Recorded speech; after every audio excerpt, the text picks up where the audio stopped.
You know, there are words we use every single day without even thinking twice about them. But what if we actually stopped and thought about one? Let's take a simple one, new. Just 3 little letters. But wow, is it packed with so much promise, pressure, and sometimes a whole lot of pain.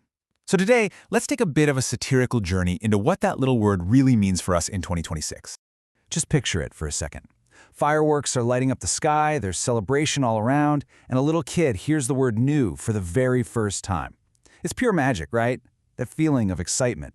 I think we all remember that spark. But, and this is the big but, that simple word means something totally different depending on who you are and where you're standing.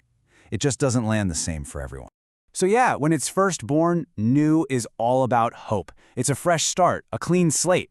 It's that collective breath we all take when the clock strikes midnight, thinking, okay, maybe this year things will be different. But what happens when the fireworks fade and the confetti is swept away?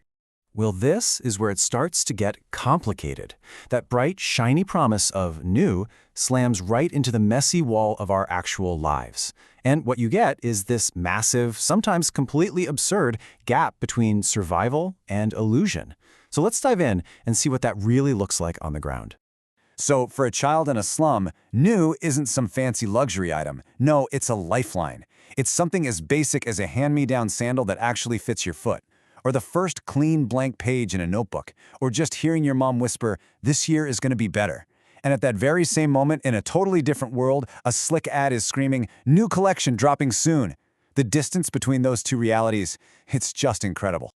Okay, now let's flip the script completely. Let's go up to the penthouse. For the person living there, new can be this endless, exhausting cycle. It's the limited edition watch you'll wear maybe twice. It's the wellness retreat you have to book to escape the stress from all the other new things you just acquired. You know, it's the same old emptiness, just with a 4K upgrade. All while the perfectly curated ad promises, new year, same smiles, that were probably paid for. And then there are those for whom new just feels like a cruel joke. For an elderly person living on the street, new might just be a piece of cardboard that's a little less damp than the last one, or that incredibly rare moment when a stranger in the crowd actually looks them in the eye. That's their reality. And it's all happening against the backdrop of a giant billboard screaming, "New year, new you," with, of course, terms and conditions applied.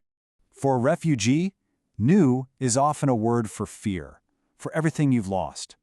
It's a new language you just can't seem to grasp. It's the new food that tastes nothing like home. And it's your child's absolutely heartbreaking question, when can we go back? And this whole deeply personal struggle is just playing out while a cold, impersonal news ticker crawls by announcing new border policies. All right, let's shift gears from the extremes of survival and move into the daily grind. Because for millions of us, this constant hunt for new isn't a celebration at all. It's a treadmill. It's just a relentless, exhausting cycle of pressure, professionally and financially. Just think about a recent college graduate. For them, new is that sinking feeling when the 50th rejection email for a new opportunity lands in their inbox. It's the pressure to learn yet another new skill to pad the resume. It's staring at a blank screen trying to summon the energy to write that optimistic LinkedIn post. It's the new side hustle that's just barely paying for ramen. And of course, this is the kind of hollow positivity that gets thrown at them. I mean, this quote is just perfect, isn't it? It's supposed to be inspiring, but when you're buried under a mountain of rejections, it doesn't feel inspirational. It feels like a total dismissal of what you're actually going through. And on the other side of that grind, the startup founder. For them, new is the company pivot that you have to sell as a stroke of innovation. It's hitting refresh on your email for the 1000th time, waiting for an investor to reply. And it's that new gray hair that you're pretty sure wasn't there last week. It's all high-stakes pressure, hidden behind a wall of buzzwords. And this tweet just captures the catch-22 perfectly. The corporate world loves the idea of new. They want to fund new disruptors, but only if they already have traction. It's a demand for radical innovation, but with absolutely zero tolerance for the risk that actually comes with it. So now let's zoom the camera all the way out to a global scale. Because when you do that, the word new often stops sounding like a promise and starts sounding a lot more like an alarm bell going off. Think about a farmer. For them, new is a huge gamble against forces way outside their control. You bet everything on a new crop variety that might work or it might totally fail. You take out a new loan to pay for it, and your entire year's work comes down to a single WhatsApp message telling you the market has crashed again. And you see this huge disconnect in the official messaging too. A big, bold government ad comes out promising new agri-reforms. And then, in the fine print at the bottom, profit not guaranteed. So the promise is public, but the risk? Yeah, that stays squarely on your shoulders. Or what about in a hospital? There, the word new becomes incredibly fragile and so deeply personal. It's the new diagnosis you're frantically Googling at 3 in the morning. It's the kindness of a new nurse who actually remembers your name. And it's also the terrifying new way your own body can betray you.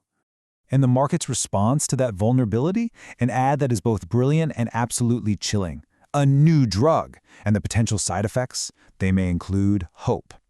They're literally packaging and selling the one emotion you are desperately clinging to. It is the ultimate commercialization of a fundamental human feeling.